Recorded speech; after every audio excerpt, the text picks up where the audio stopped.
एक तत्व दीक्षा की विधि। भगवान शिव कहते हैं, स्कंद, अब लघु होने के कारण एक तात्विक की दीक्षा का उपदेश दिया जाता है। यथा अवसर यथोचित रीति से स्वकीय मंत्र द्वारा सूत बंध आदि कर्म करें। तत्पश्चात काल, अग्नि आदि से लेकर शिव पर्यंत समस्त तत्वों का प्रतिभावन चिंतन करें। शिव तत्व में अन्य सब तत्व धागे में मनकों की भांति पिरोए हुए हैं। शिव तत्व आदि का आवाहन करके गर्भाधान आदि संस्कारों का पूर्ववत संपादन करें, किंतु मूल मंत्र से सर्वशुल्क समर्पण करें। इसके बाद तत्व समूहों से गर्भित पूर्णाहुति प्रदान करें। उस एक ही आहुति से शिष्य निर्वाण प्राप्त कर लेता है। शिव में नियोजन तथा स्थिरता का आपादन करने के लिए दूसरी पूर्णाहुति भी देनी चाहिए। उसे देकर शिव कलश के जल से शिष्य का अभिषेक करें। अभिषेक आदि की विधि का वर्णन। भगवान शंकर कहते हैं, स्कंद, शिव का पूजन करके गुरु शिष्य आदि का अभिषेक करें। इससे शिष्य को श्री की प्राप्ति होती है। ईशान आदि 8 दिशाओं में 8 और मध्य में 1, इस प्रकार 9 कलश स्थापित करें। उन 8 कलशों में क्रमशः शारोद, क्षीरोद, दब्बुदक, धृतोद, ईशुरसोद, सुरोद, स्वादुकक तथा गर्भोद इन 8 समुद्रों का आवाहन करें। इसी तरह क्रमानुसार उनमें 8 विथेश्वरों का भी स्थापन करें, जिनके नाम इस प्रकार हैं: शिखंडी, श्रीकंठ, त्रिमूर्ति, एक रुद्र, एक नेत्र, शिवोत्तम, सूक्ष्म और अनंत रुद्र। मध्यवर्ती कलश में शिव, समुद्र तथा शिव मंत्र की स्थापना करें। याग मंडप की दिशा के स्वामी के लिए रचित स्नान मंडप में 2 हाथ लंबी और 8 अंगुल ऊंची एक वेदी बनावें।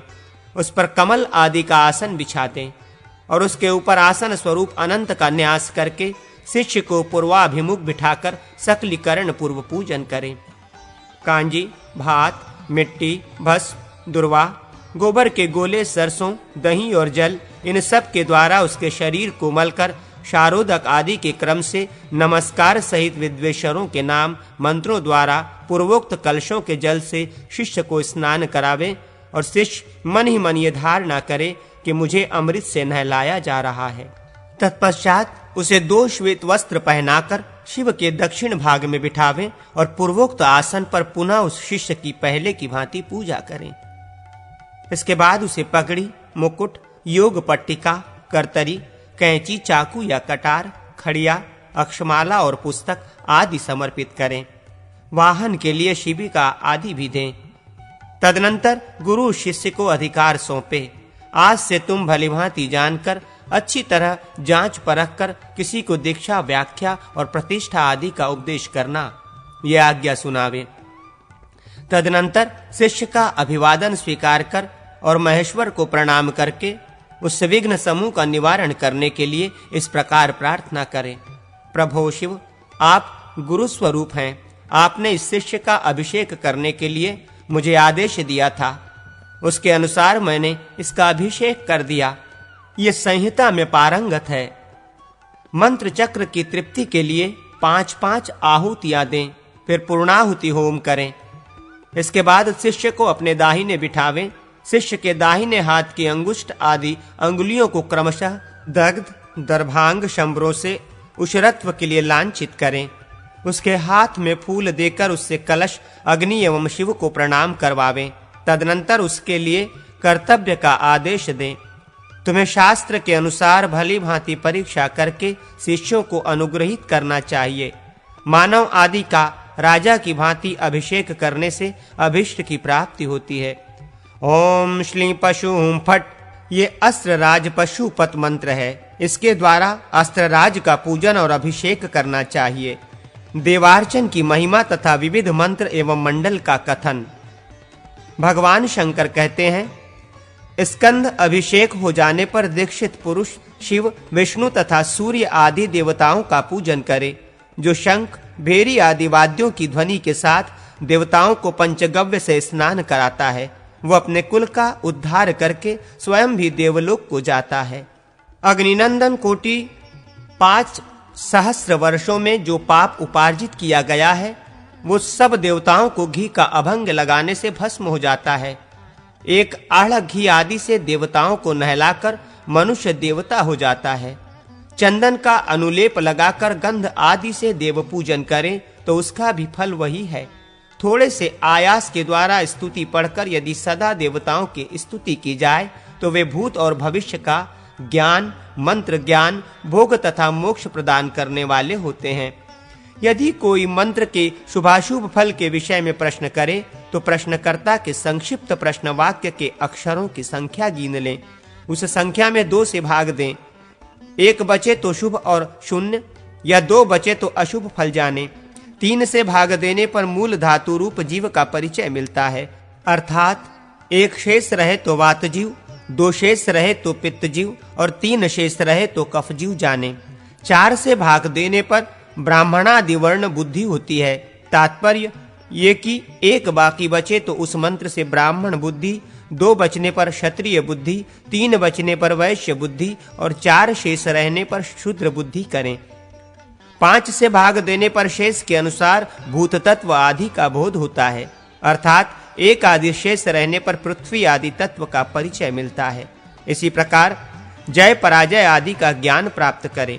यदि मंत्र पद के अंत में 1 त्रिक 3 बीजाक्षर हों, अधिक बीजाक्षर हों अथवा 2 प, म एवं क हों तो इनमें से प्रथम वर्ग अशुभ, बीज वाला मध्यम, अंतिम वर्ग शुभ है। यदि अंत में संख्या समूह हो तो वो जीवन काल के 10 वर्ष का सूचक है। यदि 10 की संख्या हो तो 10 वर्ष के पश्चात उस मंत्र के साधक पर यमराज का निश्चय ही आक्रमण हो सकता है।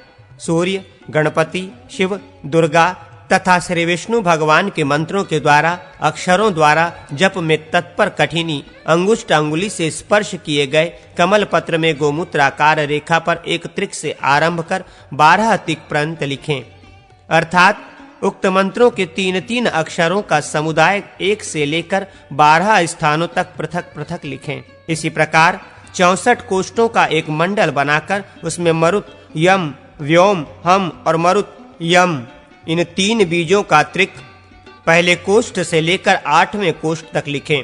इन सब स्थानों पर पासा फेंकने से अथवा स्पर्श करने पर शुभाशुभ का परिज्ञान होता है। विषम संख्या वाले स्थानों पर पासा पड़े या स्पर्श हो तो शुभ और सम संख्या पर पड़े तो अशुभ फल होता है। यम, हम, यम इन 3 बीजों के 8 त्रिक हैं। ये ध्वज आदि 8 आयों के प्रतीक हैं। इन आयों में जो सम हैं वे अशुभ हैं, विषम आय शुभप्रद कहे गए हैं। क आदि अक्षरों को 16 स्वरों से तथा 16 स्वरों को क आदि से युक्त करके उन सब के साथ आ, ई ये पल्लव लगा दें। पल्लव युक्त इन सस्वर कादि स्वरों को आदि में रखकर उनके साथ त्रिपुरा के नाम मंत्र को पृथक-पृथक संबद्ध करें। उनके आदि में ओम हिम जोड़ें और अंत में नमः पद लगा दें। इस प्रकार पूजन कर्म के उपयोग में आने वाले इन मंत्रों का प्रस्तार 20,160 की संख्या तक पहुंच जाता है। आम हिम इन बीजों से युक्त सरस्वती, चंडी, गौरी तथा दुर्गा के मंत्र हैं। श्री देवी के मंत्र आम श्री इन बीजों से युक्त हैं। सूर्य के मंत्र आम शौ इन बीजों से, शिव के मंत्र आम हौ इन बीजों से, गणेश के मंत्र आम ग इन बीजों से तथा श्रीहरि के मंत्र आमम इन बीजों से युक्त हैं। आदि व्यंजन अक्षरों तथा अकरादि 16 स्वरों को मिलाकर 51 होते हैं। इस प्रकार सस्वर कादि अक्षरों को आदि में और सस्वर श से लेकर क तक के अक्षरों को अंत में रखने से संपूर्ण मंत्र बनते हैं। 1414 संपूर्ण मंडल होने से सूर्य, शिव, देवी, दुर्गा तथा विष्णु में से प्रत्येक के 360 मंडल होते हैं। अभिषिक्त गुरु इन सब मंत्रों तथा देवताओं का जप ध्यान करे तथा शिष्य एवं पुत्र को दीक्षा भी दें।